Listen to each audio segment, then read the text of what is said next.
Friends, ಇಲ್ಲಿ ನಾವು ನೋಡ್ತಾ ಇರೋದು ಏನಂತಂದರೆ ಒಂದು ನಾರ್ಮಲ್ ಟೆರೆಸ್ ಮೇಲಿರೋವಂಥ ಪಾಟ್. ಇದರಲ್ಲಿ ಏನಾಗಿದೆ ಅಂತಂದರೆ ಇಲ್ಲಿ ಮಲ್ಚಿಂಗ್ ಮಿಸ್ ಆಗಿದೆ. ಮಣ್ಣು ಬರ್ತಾ ಇಲ್ಲ, ಸಾಯಿಲ್ ತುಂಬ ಹಾರ್ಡಾಗಿದೆ, ಈ ಥರ ಆಗಿದೆ. ಮಣ್ಣು ಕೆರೆದ್ರೂ ಬರ್ತಾ ಇಲ್ಲ. ಯಾಕೆ ಪ್ರಾಬ್ಲಮ್ ಅಂತಂದರೆ ಇದು ಮಲ್ಚಿಂಗ್ ಆಗಿಲ್ಲ. ಅದೇ ನೀವು ನಿಮ್ಮ ಟೆರೆಸ್ ಗಾರ್ಡನಲ್ಲಿ ಮಲ್ಚಿಂಗ್ ಮಾಡಿದ್ರೆ ನಿಮ್ಮ ಸಾಯಿಲ್ ಹೇಗೆ ಕಾರ್ಬನ್ ರಿಚ್ ಆಗುತ್ತೆ ತೋರಿಸ್ತೀನಿ. This is soil without mulching. ಇದು ಬಂದು ಇನ್ನೊಂದು ಪಾಟ್ ಮಲ್ಚ್ ಮಾಡಿರೋಂಥದ್ದು. ಇದರಲ್ಲಿ ಮಾಯ್ಶ್ಚರ್ ನೋಡಿ ಹೇಗೆ ಮೇಂಟೈನ್ ಆಗಿದೆ.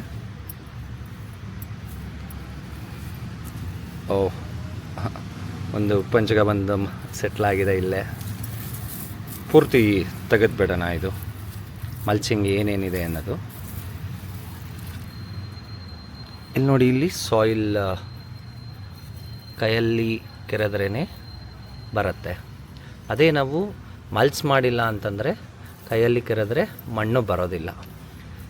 ಇದು ಸಾಯಿಲ್ ನೋಡಿ ಕಾರ್ಬನ್ ರಿಚ್ ಇದೆ. ಈ ಮಣ್ಣು ಬಿಫೋರ್ ಮಲ್ಚ್ ಮಾಡೋದಕ್ಕೂ ಮುಂಚೆ ಇದು ಕೆಂಪು ಕಲರ್ ಕಾಣ್ತಾ ಇತ್ತು.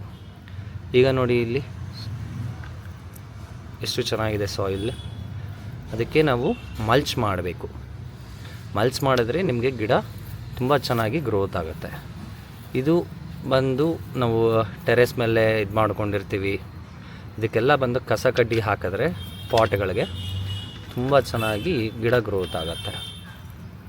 ಆಮೇಲೆ ವಾಟರ್ ರಿಟೆನ್ಷನ್ ಕೆಪಾಸಿಟಿ ಜಾಸ್ತಿ ಇರೋದ್ರಿಂದ ನೀವು ವಾರಕ್ಕೊಂದು ಸತಿ ನೀರು ಹಾಕಿದ್ರೂ ಆಗುತ್ತೆ.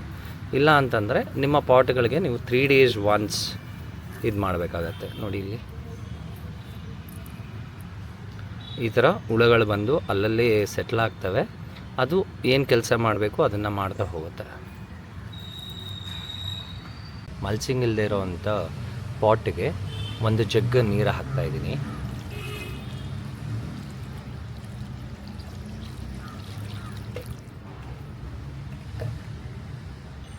ಇವೆಲ್ಲ ಕುಡ್ಕೋತಾ ಇದೆ. ಈಗ ಇದ್ರದ್ದು ಸಾಯಿಲ್ ಸ್ಟ್ರಕ್ಚರ್ ನೋಡೋಣ. ಒಂದು ಬೆಟ್ಟಲ್ಲಿ ಹಿಂಗೆ ಹಾಕಿ ಹಿಂಗೆ ತೆಗೆದ್ರೆ ಮಲ್ಚಿಂಗ್ ಇಲ್ಲ ಅಂತಂದರೆ ನಿಮ್ಮದು ಈ ಥರ ಪ್ರಾಬ್ಲಮ್ ಆಗುತ್ತೆ. ಮಲ್ಚಿಂಗ ಹಾಕಿರೋದ್ರಲ್ಲಿ ನೀರು ಹಾಕಿದ್ರೆ ಏನಾಗುತ್ತೆ ಅಂತ ನೋಡೋಣ. ಇದು ಬಂದು ಮಲ್ಚಿಂಗ್ ಆಗಿರೋವಂಥ ಪಾಟ್. ಇದಕ್ಕೆ ನಾವು 1 ಜಗ್ಗು ನೀರು ಹಾಕಿದ್ರೆ ಏನಾಗುತ್ತೆ ಅಂತ ನೋಡೋಣ. ಇದು ಹಾಕ್ತಿದ್ದಂಗೆ ಕುಡ್ಕೊಂಡ್ಬಿಡ್ತು.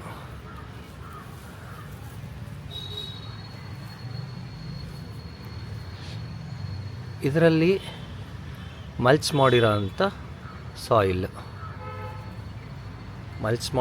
ಸಾಯಿಲಲ್ಲಿ ನಿಮಗೆ ನೀರು ಹಾಕಿದ್ರೂ ಮಣ್ಣು ಉದುರಿದ್ರಂಗೆ ಇರುತ್ತೆ.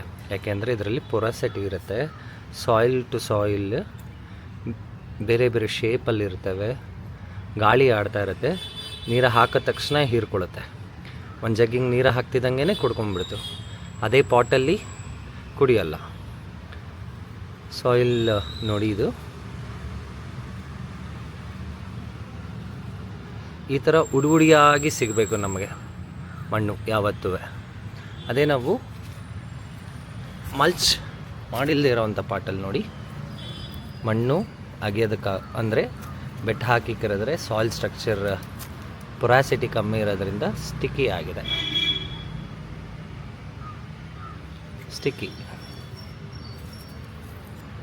ಇದೇ ಡಿಫ್ರೆನ್ಸ್ ನಿಮಗೆ ಮಲ್ಚ್ ಮಾಡಿರೋದಕ್ಕೂ ಮಲ್ಚ್ ಮಾಡಿಲ್ಲದಿರೋದಕ್ಕೂ. ಇದು ಮಲ್ಚ್ ಮಾಡಿರೋಂಥ ಪಾಟ್. ಇದಕ್ಕೆ 2ನೇ ಜಗ್ ನೀರು ಹಾಕ್ತಾಯಿದ್ದೀವಿ.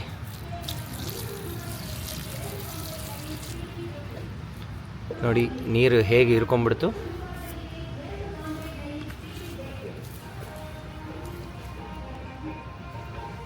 ಹಂಗೆ ಪೊರಾಸಿಟಿ ಜಾಸ್ತಿ ಇತ್ತು ಅಂದರೆ ನೀರನ್ನು ಹಾಗೆ ಕುಡ್ಕೊಂಡ್ಬಿಡುತ್ತೆ ಸಾಯಿಲ್ ಒಳಗಡೆಗೆ. ಹಂಗೆ ಪೊರಾಸಿಟಿ ಜಾಸ್ತಿ ಇತ್ತು ಅಂದರೆ ನೀರನ್ನು ಹಾಗೆ ಕುಡ್ಕೊಂಡ್ಬಿಡುತ್ತೆ ಸಾಯಿಲ್ ಒಳಗಡೆಗೆ.